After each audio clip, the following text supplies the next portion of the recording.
Umat beriman yang terkasih, salam sejahtera untuk kita semua.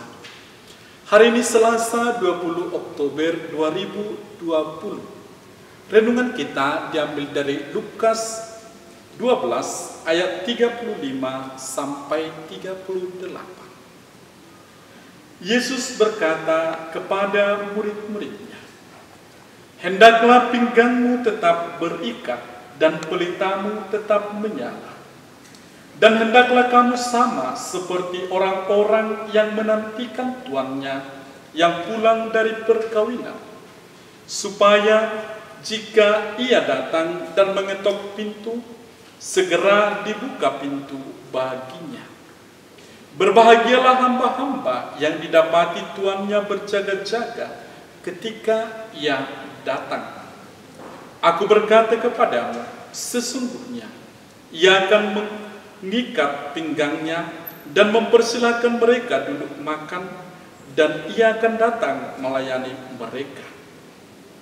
Dan apabila ia datang pada tengah malam atau pada dini hari dan mendapati mereka berlaku demikian, maka berbahagialah mereka." Demikianlah Injil Tuhan.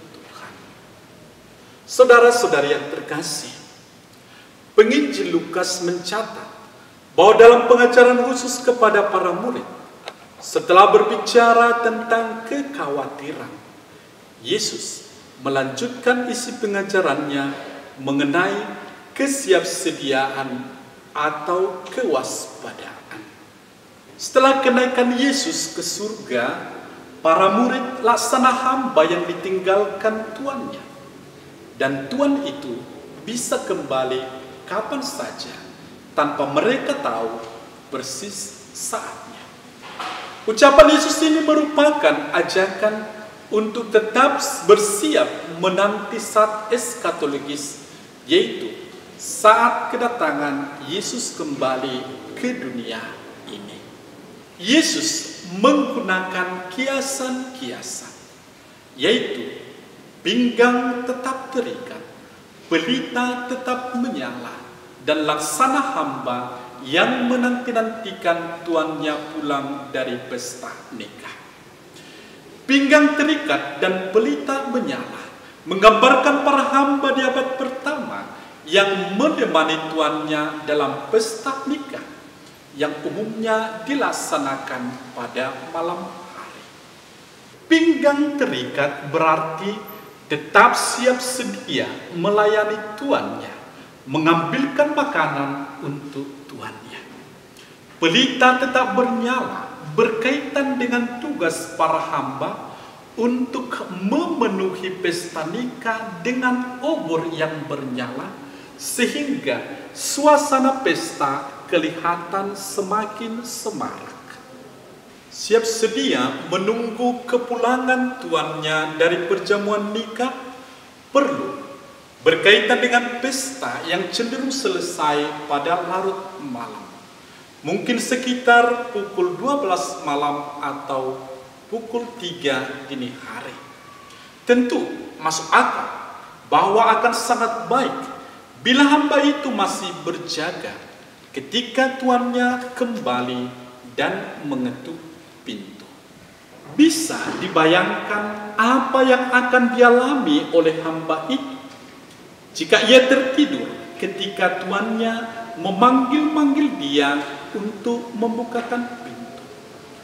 Tuannya pasti akan marah dan ia akan mendapatkan hukuman. Hamba yang siap sedia akan mendapatkan hadiah atau penghargaan. Tuan itu akan memakai pakaian selayaknya seorang pelayan, menyuruh para hambanya itu bersandar di meja, dan ia menunggui mereka makan. Di sini ada pembalikan peran. Hal itu tentu sangat tidak biasa dalam dunia tuan dan hamba pada abad pertama. Namun gambaran ini mengungkapkan dengan indah pahala yang didapatkan orang beriman kalau ia setia dalam imannya.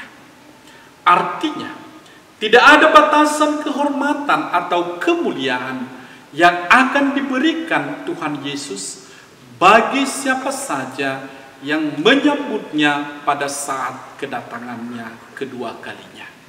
Siapakah Tuhan dan hamba itu?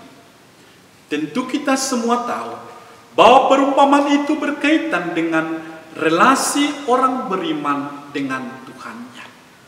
Gambaran instruktif yang terkandung dalam ayat-ayat ini merupakan kerangka berpikir yang harus diupayakan oleh orang Kristen sejati. Kita, orang beriman, harus menjadi seperti hamba yang menunggu tuannya. Kita harus hidup seperti hamba yang menanti kedatangan sang Tuhan, memenuhi tugas dengan setia dalam hidup sehari-hari, dan tidak melakukan hal-hal yang kita tidak ingin Kristus jumpai kita lakukan saat Dia kembali. Saudara-saudari yang terkasih, apakah kita siap untuk kedatangan Kristus itu? Akan lebih baik jika kita sering menanyakan hati nurani kita dengan pertanyaan tersebut. Sikap itu mungkin mencegah kita mengambil langkah yang salah dalam kehidupan harian. Orang Kristen sejati seharusnya tidak hanya percaya pada Kristus dan mencintai Kristus, tetapi juga mestinya rindu melihat, merasakan kedatangan Kristus kembali. Mungkin ada yang salah dalam jiwa seseorang beriman jika tidak bisa berkata dari hatinya, "Maranatha, ya Tuhan Yesus, datanglah." Jika Tuhan kita datang saat ini, jawaban apa yang bisa kita beri? Tuhan memberkati.